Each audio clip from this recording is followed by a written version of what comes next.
You're almost at the end. Chapter 9 of I Thought It Was Just Me, But It Isn't, by Brene Brown. This chapter talks about practicing connection in a culture of disconnection. And so disconnection is both a source and a consequence of shame, fear, and blame.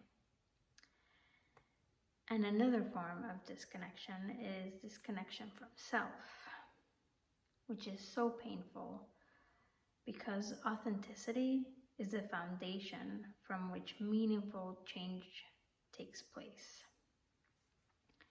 And according to Brene Brown, authenticity is the sharing of self by relating in natural, sincere, spontaneous, open, and genuine manner.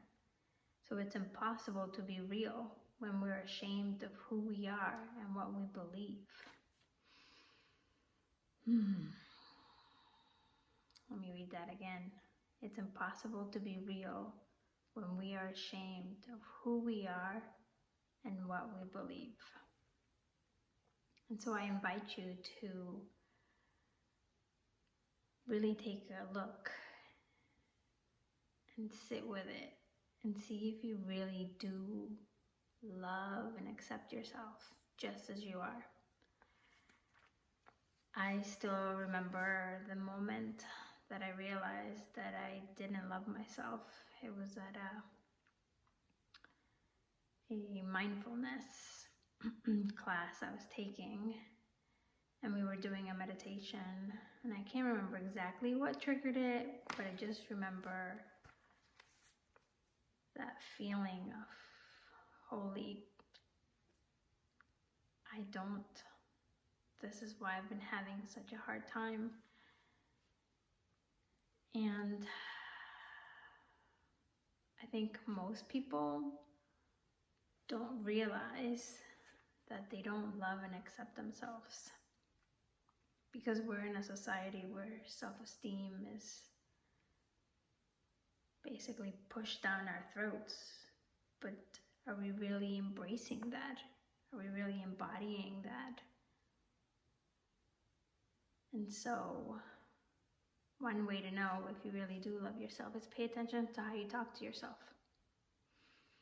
What do you say to yourself when you make a mistake? What do you say to yourself when you don't accomplish something?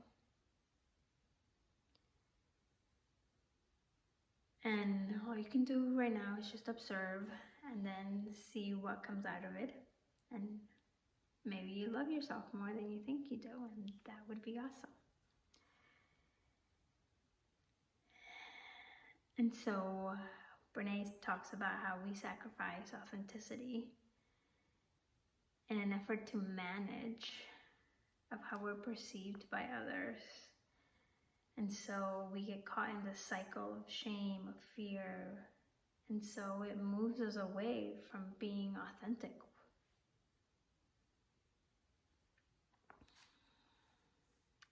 And then she talks about how sometimes women are held by rigid gender roles that leave little room for maintaining authenticity. And so I want to read to you some of these rules that she has. Don't make people feel uncomfortable, but be honest. Don't sound self-righteous, but sound confident. Don't upset anyone or hurt anyone's feelings, but say what's on your mind. Don't be offensive, but be straightforward. Sound informed and educated, but not like a know-it-all. And then she reads a few more. Don't get too emotional, but don't become too detached. It's like it doesn't matter where you are, you're not going to be happy. So it's going back to looking at these rules. Where do you fit in?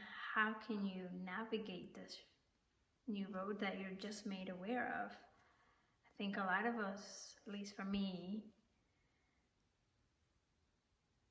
I didn't really know that I was walking on a tightrope.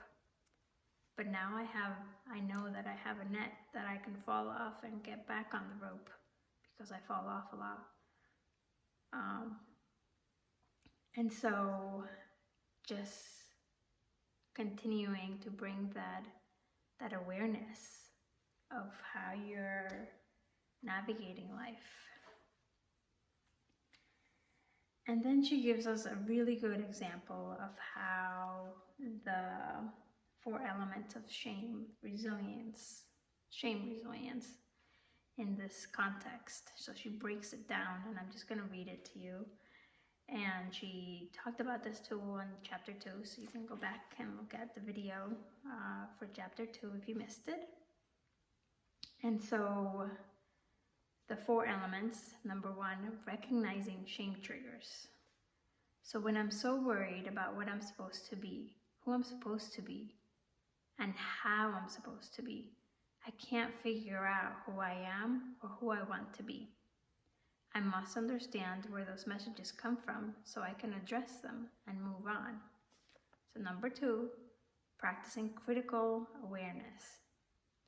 In order to get my real feelings about sex, my body, my physical health, or my mental and emotional health, I have to acknowledge and filter all those messages and expectations that block my way. Number 3, reaching out. I need to talk about it. And because so few people are willing to have honest conversations about sex and health, I have to build connections with people who I can reach out to. And that's a very important point. Just don't reach out to anybody. Make sure that you've built that connection, that you know that they'll be receptive to that information or to talking about it with it. And number 4, speaking shame. I need to talk about my feelings, my needs, so I don't cut myself off from the important parts of my life. I don't know what's normal. I just want to be authentic with myself. So she also talked about this whole feeling of needing to be normal. What's normal? And I know we hear this a lot, but we still strive to fit into this box. And the truth is, we're not meant to fit in any boxes. And I feel like the more we try to fit in that box, that mold, the more we lose ourselves. And so coming back to, who am I? What do I want? And really feeling in touch with what you're going through will help you to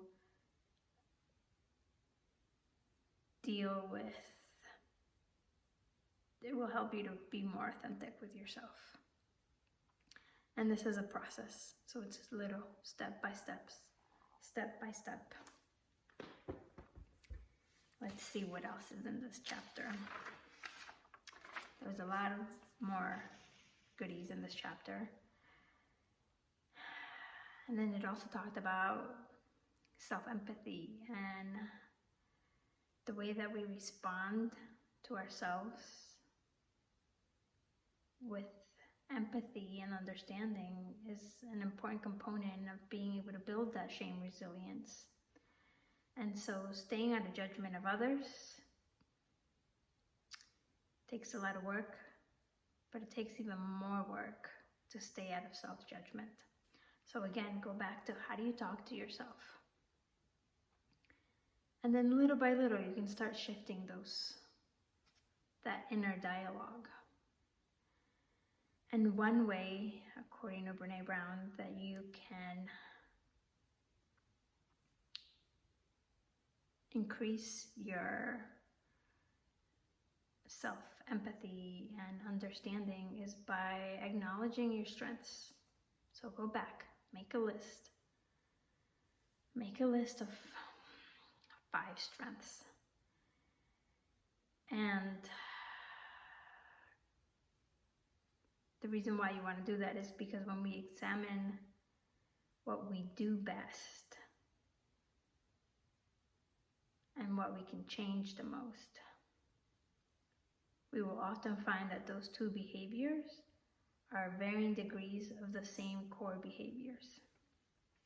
And this is not just to dismiss issues that we want to change, it's to allow us to work from a place of self-worth, self-acceptance, empathy, and connection. Because when we want to change, that's where we want to be. We can't change when we're in shame. And she has this image. And it talks about how when we're in shame, fear, blame, disconnection, we can move on to empathy, courage, compassion, connection. If we're in shutting down, acting out, we can move on to expressing how we feel, ask for what we need. And this is a continuum, so it's a new roadmap for you to follow. And this was a very short version of chapter 9 on the book, but I hope that you got some good knowledge that will move you further along in your journey of shame resilience. Much love.